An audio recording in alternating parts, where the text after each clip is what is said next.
मुझे बताने की कोई आवश्यकता नहीं।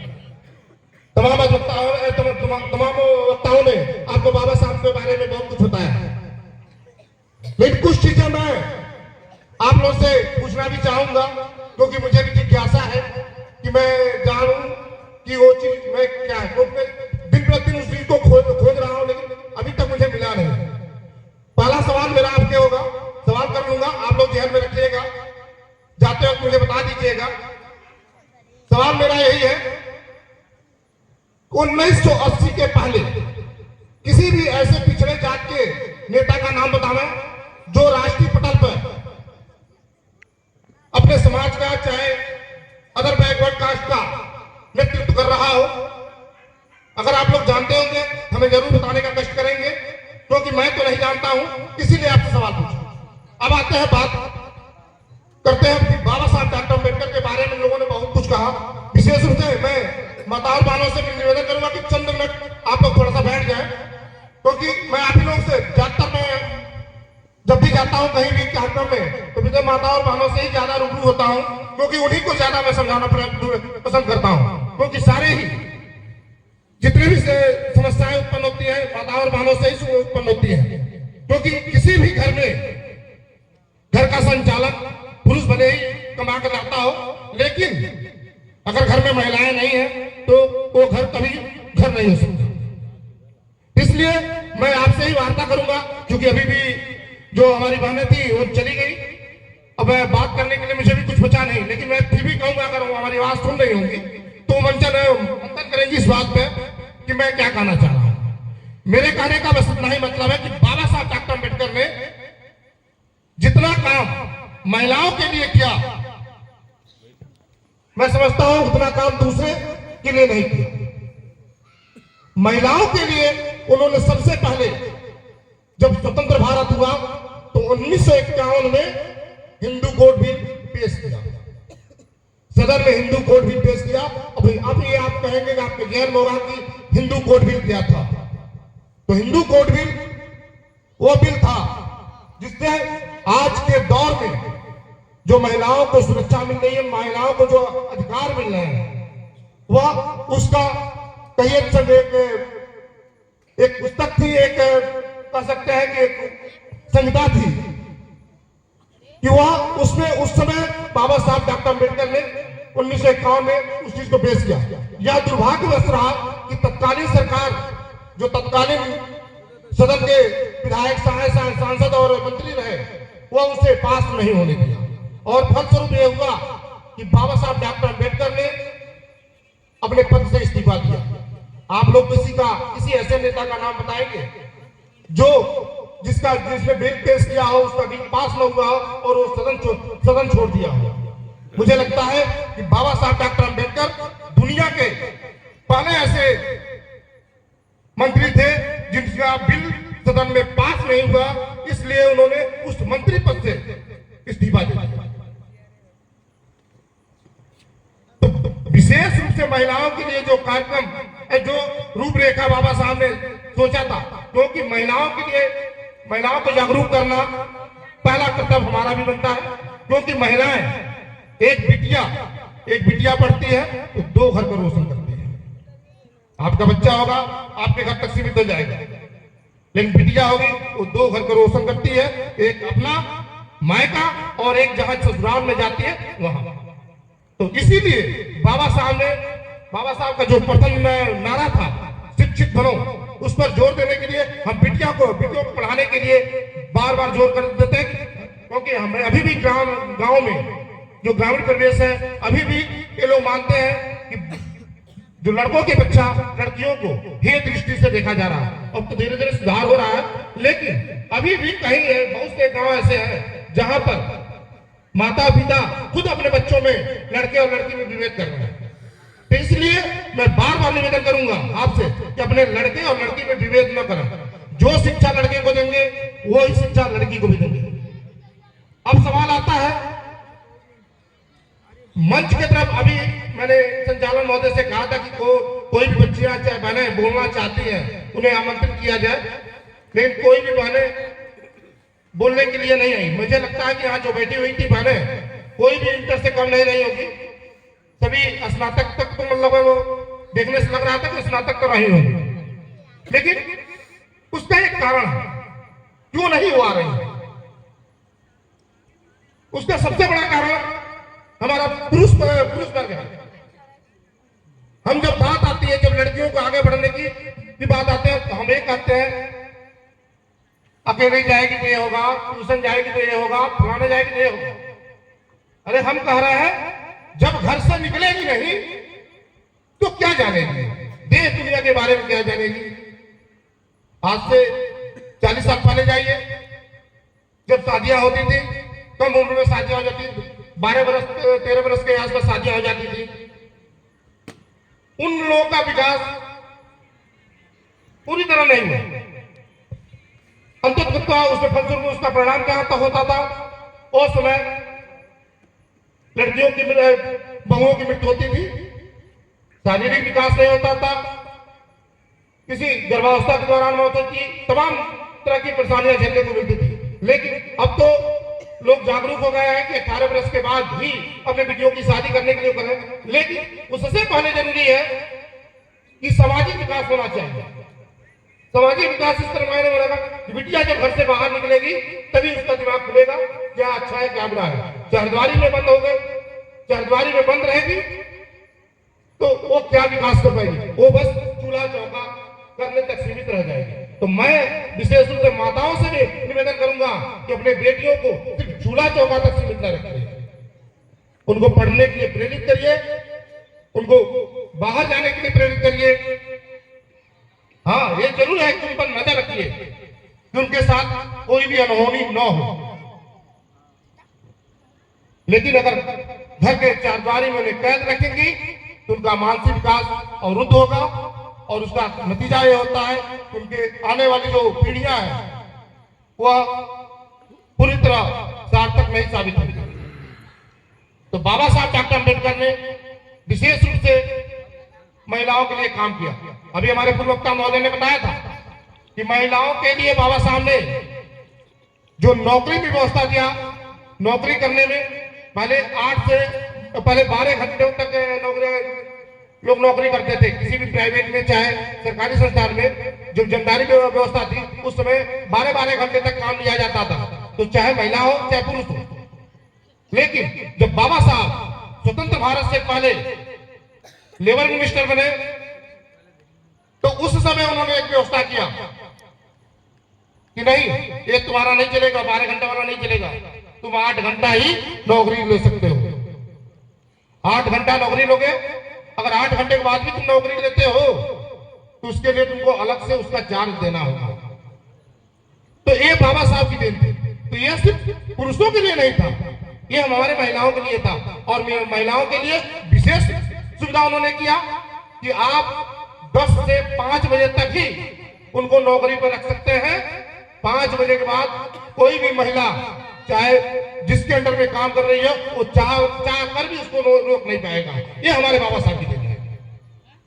उसके बाद हमारी महिलाओं को आज के दौर में जो नौकरी कर रही महिलाएं, जो शादीशुदा है महिलाएं, उनके लिए बाबा साहब ने विशेष रूप से बाबा साहब के उस संविधान के माध्यम से जो कानून लागू किया वो आज सार्थक हो रहा है। उनको 180 दिन की छुट्टी दी जाती है। 180 दिन की छुट्टी कब दी जाती है? जब वो मां बनने वाली होती है, जो मां बनने से 3 महीना पहले और मां बनने के बाद 3 महीना बाद यह छुट्टियां 100 वेतन दी जाती है, उनका वेतन नहीं काटा जाता है। तो यह बाबा साहब ने बहुत प्रयोग किया। अब आते हैं, बात करते हैं कि कौन से वो अधिकार हैं जो आपसे छीन लिए जाए तो आप इस अच्छे खासे मनुष्य से जानवर की श्रेणी में गिनती आपकी होनी शुरू हो जाएगी। तो मेरे जहां तक मैंने मंथन किया, एक ही अधिकार है जो आपको मनुष्य बनाकर रखा हुआ है, वो है आपके मताधिकार का प्रयोग। जिस दिन आपका वोट का अधिकार छीन लिया गया, आप बस उस जानवर के समान हो जाएंगे जिसको कोई भी किसी लाठी से हाथ सकता। आज हमारे पास मताधिकार है तो तमाम लोग गाड़ियों में बैठ कर आते हैं, तमाम बावली आते हैं, तमाम ऐसे राजनेता आते हैं जो हमसे कहते हैं कि हमें भी वोट चाहिए। वो आपके सामने चंद मिनट के लिए, चंद सेकंड के लिए ही झुकते हैं, लेकिन झुकते हैं। जिस दिन वो वोट का अधिकार आपसे खत्म हो गया तो आपकी कोई गिनती नहीं होगी। तो ये भी एक आज के परिवेश में सबसे बड़ा कारण है हमारे लिए। हमको अपने मताधिकार के प्रयोग को बचाए रखना होगा। अपने मताधिकार का प्रयोग भी हम जब करें, किसी भी पार्टी को करें आप, लेकिन अपना अच्छा बुरा समझ के करें। क्या जो पार्टियां आएंगी वो क्या हमारे संविधान को सुरक्षित रख पाएंगी? बाबा साहब डॉक्टर अम्बेडकर ने अपने जीवन काल में बहुत ही कठिनाइयों को झेला। उसमें सबसे बड़ी कठिनाई उस समय उनके सामने थी जब गोलमेज सम्मेलन के दौरान भारत में जो छुआछूत अपने चरम पर था, तो साइमन कमीशन, अंग्रेजों का एक प्रतिमंडल भारत में अछूतों की स्थिति के बारे में जानने के लिए आया था। 1928 से 1929 में जब वो यहाँ आया तो यहाँ जो पद व्यवस्था के लोग थे, मनवादी व्यवस्था के लोग थे, उन्होंने सबसे पहले विरोध उन्होंने किया। और सबसे पहले विरोध किया किसने? हम जिनको आज राष्ट्रपिता कहते हैं। सबसे पहला विरोध उन्हीं का था कि यहाँ पर कुछ भी नहीं है, यहाँ कोई अछूत नहीं है, यहाँ सभी हिंदू हैं। लेकिन डॉक्टर अम्बेडकर साहब की दूरदर्शी नीति को कहा जाए, उन्होंने अंग्रेजों से कहा कि आप हमारे यहाँ आके देखिए कि कैसे वहां के अछूत दोहरी गुलामी झेल रहे हैं। एक, आप अंग्रेजों की गुलामी झेल रहे हैं, दूसरा वहां वर्ण व्यवस्था के आधार पर सामान्य ब्राह्मण, ठाकुर और वैश्य की गुलामी झेल रहे हैं। उन्हें कोई भी अधिकार नहीं है। तो अंग्रेजों ने उनकी बात को माना और हिंदुस्तान में 1928 में साइमन कमीशन को भेजा, ये पता लगाने के लिए कि क्या वास्तव में यहाँ अछूतों की स्थिति दयनीय है। तो सर्वप्रथम यहाँ विरोध, यहाँ के जो मनवादी विचारधारा के लोग थे, लाजपत राय ने कहा था, वो इतनी लाठियां उन पर बरसाई गई थी अंग्रेजों के द्वारा, वो स्वर्ग सिधार गए। तो यह विरोध था मनवादी व्यवस्था के लोगों का कि कभी भी वो चाहते नहीं थे कि अछूतों को अधिकार मिले। तत्पश्चात राउंड टेबल सम्मेलन होता है लंदन में, भारत से प्रतिनिधित्व बुलाए जाते हैं। बाबा साहब भी गए और वहां जाने के बाद गांधी जी ने कहा था कि मैं हिंदुस्तान के समस्त लोगों का प्रतिनिधित्व कर रहा हूं। तो बाबा साहब ने कहा था नहीं, आप हिंदुओं का प्रतिनिधित्व कर रहे हैं, मैं अछूतों का प्रतिनिधित्व कर रहा हूं। तो उन्होंने कहा था, गांधी ने कहा था कि हमारे यहाँ कोई अछूत है ही नहीं है, वहां हमारे यहाँ सभी हिंदू हैं।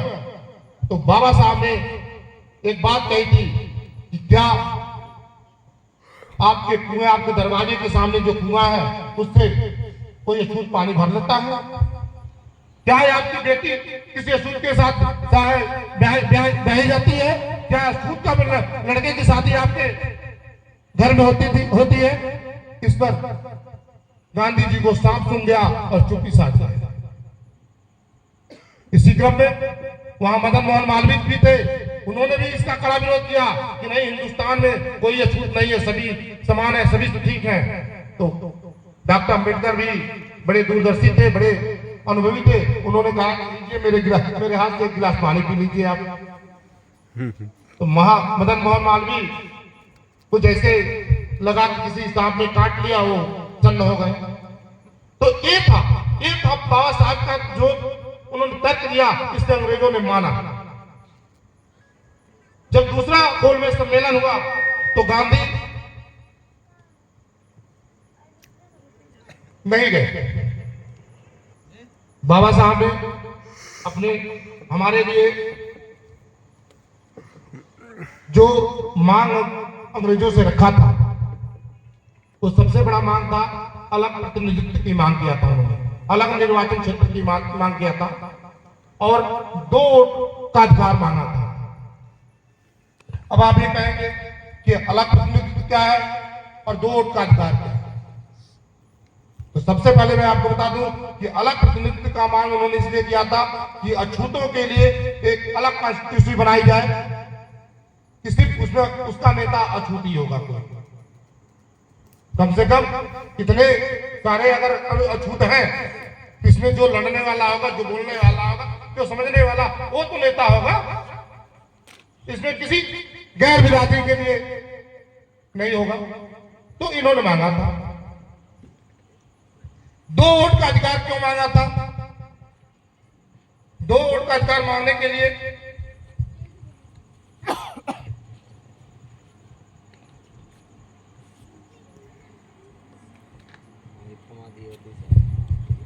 2 वोट का अधिकार क्या था? 2 वोट का अधिकार था। 1 वोट का अधिकार से कोई अछूत जीत के जाएगा, और दूसरा वोट का अधिकार इसलिए था वहां अछूत प्रत्याशी नहीं होगा, वहां सचूत होगा, मतलब कहने का मतलब सवर्ण होगा, लेकिन वहां भी वोट देने के लिए अधिकार होगा। तो इन दोनों ही मांगों को गांधी एंड कंपनी ने नकारने का काम किया था।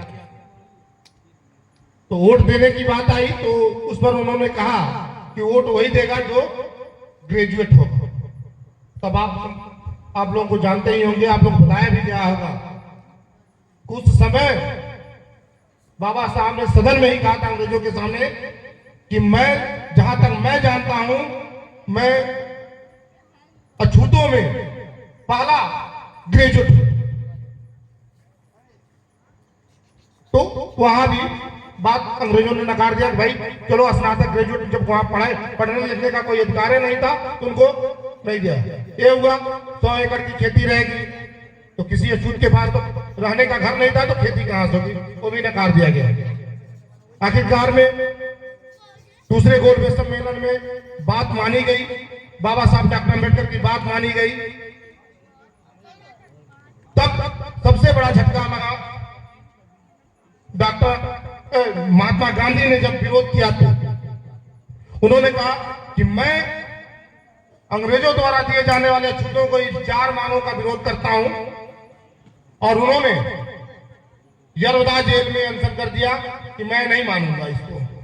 अगर उनको अछूतों को ये अधिकार दे दिए गए तो मैं अपना जान दे दूंगा, और उन्होंने आमरण अनशन शुरू कर दिया। देश में तरह तरह के दंगे होने शुरू हो गए। डॉक्टर अम्बेडकर को धमकियां मिलनी शुरू हो गई कि आप अपना वापस ले लीजिए। डॉक्टर अम्बेडकर ने कहा कि आप खंबे से लटका दो मुझे, लेकिन मैं ये वापस नहीं लूंगा। लेकिन बाबा साहब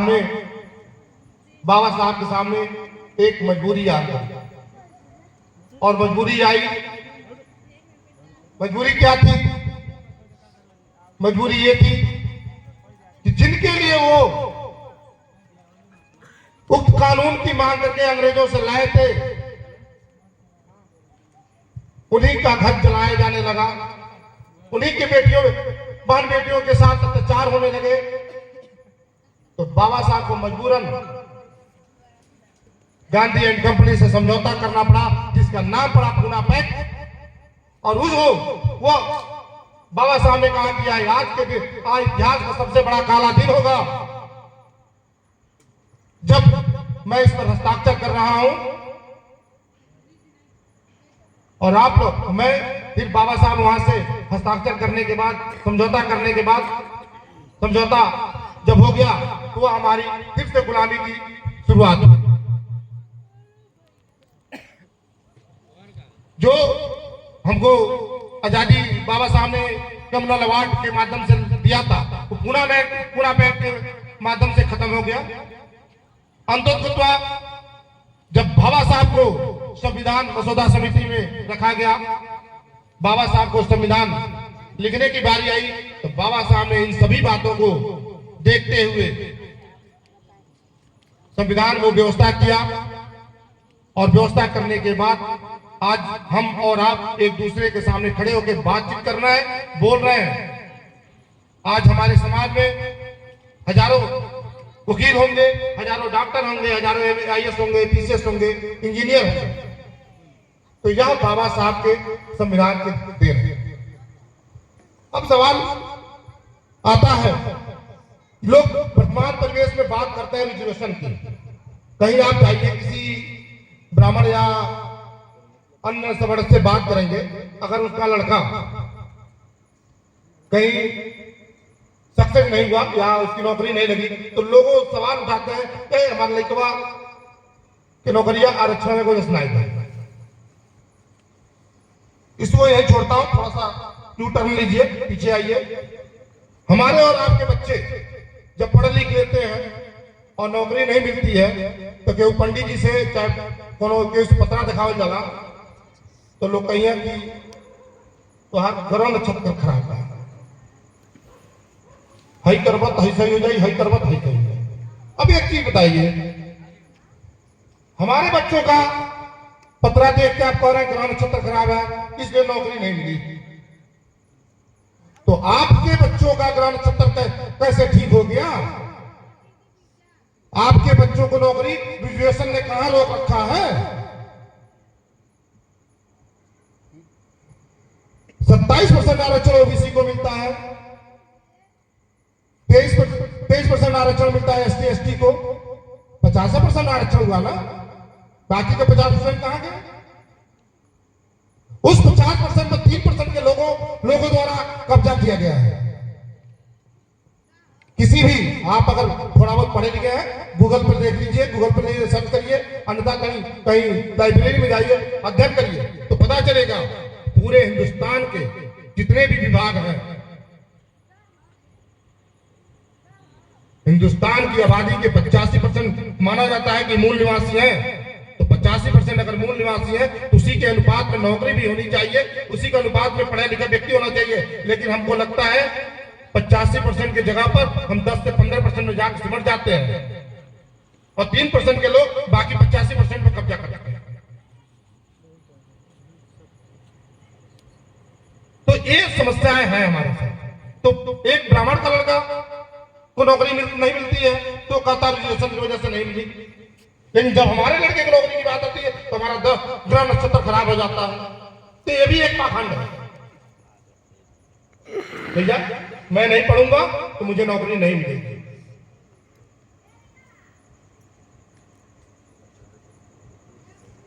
एक हम लोगों ने पढ़ा था, पहले कहा जाता था कि अनुवंशिकता का नियम आता था, उसमें कहा गया कि लोहार का लड़का लोहार नहीं हो सकता, ये कोई जरूरी नहीं, अगर उसके अंदर और गुण है तो दूसरा रास्ता बना लेंगे। तो जब हम लोग पढ़ेंगे लिखेंगे तभी आगे बढ़ेंगे, अन्यथा हम ये कहें कि नौकरी ग्रह नक्षत्र की वजह से नहीं मिलता, तो सबसे बड़ा तो पाखंडी हम ही है। इसलिए आप अपने बच्चों को सही दिशा दें, सही रास्ते बताएं, सही शिक्षा के लिए प्रेरित करें, तभी हमारा समाज सुदृढ़ होगा, तभी बाबा साहब के सपनों का भारत बनेगा। क्योंकि बाबा साहब ने एक समतामूलक समाज का सपना देखा था, और वो तभी होगा जब जातियां खत्म होंगी हमारे देश से, तभी समतामूलक समाज बन सकता है। बाबा साहब की बात तो से एक बात मैं, एक चीज और मेरे दिमाग में चल रहा था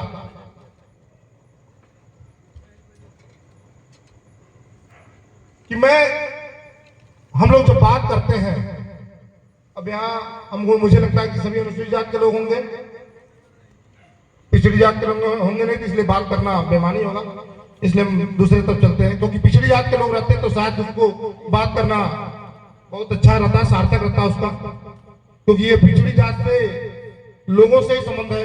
लोग कहते हैं कि बाबा साहब डॉक्टर अम्बेडकर ने पिछड़ी जात के लिए क्या किया। तो एक बात याद दिला दूं, अगर कुछ लोग हमारी बात को सुन रहे होंगे तो उनके लिए मैं इतना याद दिला दूं कि सदन में जब भारतीय संविधान बन के तैयार हुआ, जब पेश हुआ, तो बाबा साहब जब सवालों का जवाब दे रहे थे, उस समय बाबा साहब ने आर्टिकल 340 342 की जब व्याख्या कर रहे थे तो बाल गंगाधर तिलक और हमारे पटेल जी जो कहा जाता है कि लौह पुरुष, उन लोगों ने सवाल किया था कि क्या तेली तमोली सदन में जाके हल चलाएंगे। तो बाबा साहब ने तब लोगों ने पिछड़े समाज को बरगला दिया था कि क्या तुम लोग आरक्षण लेके अनुसूचित जाति बनोगे। तो हमारे पिछड़े वर्ग के लोगों ने वहां पर सबसे बड़ी गलती किया था, लेकिन बाबा साहब डॉक्टर अम्बेडकर ने गलती नहीं किया। वो ये जानते थे कि आने वाले समय में जरूर कोई न कोई सरकार आएगी जब इसका लाभ और उसका पालन कराएगी और इनको इनका लाभ मिलेगा। तब उन्होंने 340 और 342 का उल्लेख किया गया है और वह तब लागू हुआ जब माननीय कांसी राम साहब ने बहुत ही मेहनत करके बीपी सिंह साहब प्रधानमंत्री थे। उस समय उनसे उनके जो सरकार बनी तो यही सरकार बनने में भूमिका निभाए थे लोग। उन्होंने कहा था कि आप मंडल कमीशन लागू करिएगा, तो मंडल कमीशन लागू हुआ और लागू होने के बाद आज स्थिति ये है कि आज पिछड़े समाज का भी, पिछड़े समाज के लोग भी मुख्यमंत्री के दावेदार हैं। अंदर कोई मुख्यमंत्री या कोई मंत्री दिखाई नहीं देता था। मेरा सवाल पहला ही था कि मैं 1980 के पहले कोई भी अगर ओबीसी नेता राष्ट्रीय पटल पर दिखाई दे रहे हैं तो मुझे जरूर बताइएगा। ये सवाल मैं छोड़ के जाऊंगा पूरे ग्राम सभा के लिए। अगर कोई भी होगा तो आप किसी भी माध्यम से हमको पहुंचाने का काम करिएगा। और मैं जाते जाते आप लोगों से विदा लेते हुए कि अगली बार अवसर मिला तो पुनः हम लोग आएंगे। और इसलिए सिर्फ से आज महिलाओं की स्थिति यहाँ इकट्ठा होकर देखकर मुझे बड़ा अच्छा लगा है, क्योंकि मैं कई रोजों से कार्यक्रम कर रहा हूँ तो जहाँ पर महिलाओं की स्थिति बहुत ही खराब है। महिलाएं वहां से मतलब जैसे लगता है कि